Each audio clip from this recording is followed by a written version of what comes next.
Chapter 3. Understand what is fixed and what is not. Follow the world's natural order. We always need a strategy, but that strategy doesn't need to be elaborately engineered or even logical. It just needs to be grounded in reality. Unlike other strategy texts, The Art of War wasn't a book about logic and reasoning. On the contrary, Sun Tzu simply presents his thoughts as truths without spending time to describe complicated arguments to prove his reasoning. But surprisingly, we believe and trust what he says. Not because we've been beguiled by the conciseness of his Chinese, but because we feel the truth behind what he says. It's like we've been through the situation he describes before. If I was relying on my friend to pick me up, but they blew me off at the last second without telling me, guess what? I would probably going to feel irate about it. If someone enters the room and shakes everyone's hand, every hand except mine, I'm probably going to feel a tad disrespected. This will be as true in our era as it was in our Sun Tzu's. People and circumstances will change, but how people will behave and react to events will not. If we truly understand the situation we're in, we can start to predict the outcomes. That was his gift. He had a knack for calling out the elements that haven't changed in 2,000 years. A groom standing in front of a banquet hall filled with his best friends and family on his wedding night, flanked by his beautiful new bride, will feel empowered and energetic while making his long speech to thank the audience for how much they've contributed to his life. But the same man standing in front of his board of directors, answering questions about his company's poor financial results, will instead feel weak and nervous. How do we know this? How does anyone know this? Because it's human nature. We don't always know why we feel the way we do, but we tend to know ourselves and others well enough to know what will happen next. All leaders need to find a way or method of figuring out how to make the right decisions. They will need to defend the choices they've made, figure out how to allocate rewards fairly, and convince the team to do work they don't want to do. Sometimes we believe that having good intentions is enough.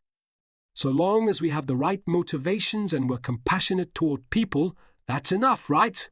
Maybe if there was only one person we had to manage. But when we add more people to the mix, it starts getting complicated very quickly. In my career, I've had to learn to manage upwards, keeping my challenging and erratic boss in line. In my personal life, I've needed to delicately persuade my partner and family to let me spend some time alone working instead of spending time with them. People aren't robots. Every individual will have their own skills, knowledge, and smarts that we'll need to contend with. We can't just say you're extraordinary. Only you can do this, and expect it to work every time. Crimes of a horsekeeper. Yan Pingzong was an intelligent politician who lived in the spring and autumn period. He was charismatic and went to extremes to find commonality with others. His friends praised him, saying the longer you were friends with him, the more you respected and praised him. But Yan Pingzong had a hard life. He had a hard life not because of his lack of wealth or intelligence, but because even though he was a great advisor, the masters he served were unfortunately not the best leaders. His masters were either ruthless warlords or desperately incapable rulers. One cold winter's day, the Duke of Qi sat in his reading room wearing a thick winter coat, surrounded by small coal heaters dispersed around the room. When Yan Pingzong entered, the Duke quietly raised his head and said, "Everybody says it's so cold. Why don't I find it cold at all?" Yan Pingzong replied, "Only when a ruler is warm and full with enough to eat will they understand the plight of the less fortunate people in this world. Only then will they understand that many are without enough food to eat and without housing to keep warm." Shortly after, the Duke discovered that one of his favorite horses had died because of the actions of his horsekeeper. In a fit of rage, the Duke had the keeper arrested and ordered that his flesh be cut from his body piece by piece. The Duke's advisers thought that the punishment was inappropriate for the severity of the crime, but they didn't dare speak up against the Duke. On the day of the punishment, the horsekeeper was dragged in front of the Duke, his hands and legs bound. The Duke wanted his counsel to see how he treated those who let him down. Yan Pingzong walked up to a table on the side and picked up a small blade. He said, "My virtuous Duke, Where should I make the first cut? Which part of his flesh should I remove first? The Duke hesitated and hesitated. That was a good question. Where should the first incision be? Yan Pingzong asked again. Where should I make the first cut? The Duke shot back. Forget it! Don't worry about it. Just take him away and have him executed. Yan Pingzong slowly walked back to the table and placed the knife down. He turned to the Duke and said, My virtuous Duke, why don't I tell the court about the crimes that this horsekeeper has committed, so we can all learn a lesson from his execution? The Duke nodded. Yan Pingzong turned to the horsekeeper. You are the Duke's horsekeeper, and you did not do your duty faithfully, resulting in the death of one of the Duke's favorite horses. This is your first crime. The Duke nodded in agreement. You are the Duke's horsekeeper, and you did not do your duty faithfully, causing our Duke to go against the counsel of his advisers to not execute a lowly, insignificant horsekeeper. This is your second crime. This time, the Duke wasn't sure where Yan Pingzong was heading and didn't nod. Yan Pingzong continued, and because of your death, our Duke will become the subject of ridicule from other nations. This is your third crime. The Duke thought for a moment and then shook his head. This wasn't what he wanted. He motioned for the keeper to be taken away. Yan Pingzong knew the Duke would initially be blinded by anger and would be unable to make clear decisions. He would not have been convinced to spare the horsekeeper, even if everyone else opposed the execution. But Yan Pingzong also knew that the Duke, above all else, wanted to be known as a great and virtuous ruler by others. So Yan Pingzong merely had to slowly step him through the appropriate thought process. Yan Pingzong understood the behavior of people in the situations they were in and was able to use circumstances to his advantage. Although we might look different and come in various shapes and sizes, we're all cut from the same cloth. Without making this seem overly abstract, it boils down to this. We have to understand the physical laws of the universe because, well, we're part of this world, and we have to understand what the consequences will be when we add people into the mix. What will happen when people interact with objects, and what will happen when people interact with people? We ought to know what happens when we grab a tiger by the tail, and we ought to know what happens when we slam the door on our boss. Most are probably comfortable with the behavior of objects. This is, after all, what we spend most of our time in school learning about. We study chemistry, physics, and mathematics in order to train our brains into thinking logically and rationally. But it's in understanding people that many of us struggle. Understanding how people are and why they are that way is a skill that comes from years of adult life, interacting with different types of people, self-reflecting on our failures, rubbing people the wrong way, and trying to see through the veneer of smiles to their true motive. It's also a skill that we're rarely asked to explicitly develop in our lives.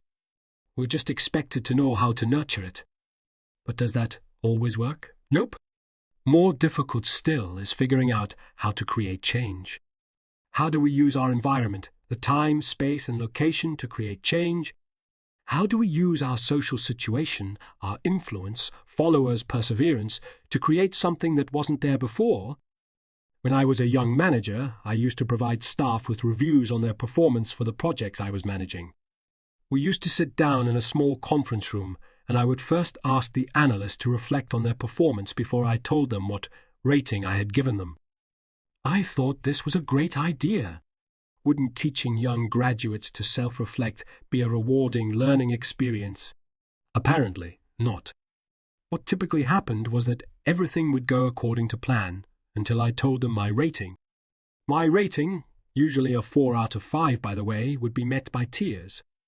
I didn't understand that what seemed completely reasonable to me wasn't reasonable in the eyes of a newly minted 23-year-old analyst.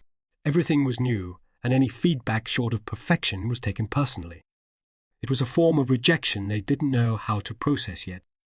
We don't and can't make decisions in a vacuum based solely on what we want. That wouldn't be reality. Luckily, we do have a lead on figuring this out. Because the I Ching, the Book of Changes, says that while change is constant, the elements that create change will remain the same. These factors are elements like people, time, and distance that are continually driving change. While we may never know exactly how the future will pan out, if we pay enough attention to the factors driving change, we'll figure out the best way to respond. If we have a good understanding of how people tend to think, we can use this understanding to predict what they might do next. Once we understand the elements that create change, we can start to figure out what might come next. Juicy plums quench thirst. One of Kaio's traits as a great leader was his foresight into human behavior. On one expedition, Kaio's army had traveled for a long time without coming across any water. Kaio began to worry that the thirst of his army would cause them to lose hope and, more importantly, their fighting spirit. But the fighting state of his army was not something Kaio would leave to fate. Kaio rode to the front of his army and pointed to a place in the distance. He excitedly yelled, "I've been to this place before! Over there is a forest of plum trees, and because it is spring, it will be when they are the juiciest." That was enough for the soldiers to last, as the imagery of the juicy plums made their mouths water. This was the brilliance of Kaio and his wit. Great leaders often have an innate understanding of how to lead followers continually toward their vision despite the obstacles. They change the way they interact with people based on knowing what they want and how they are motivated. We have to deepen our understanding and relationship with change. Change is the normal state of the universe. If we learned how to capitalize on change, we would never run out of opportunities. Understanding the natural order means basing how we think and what we do in reality, even if it might go against what we want to believe.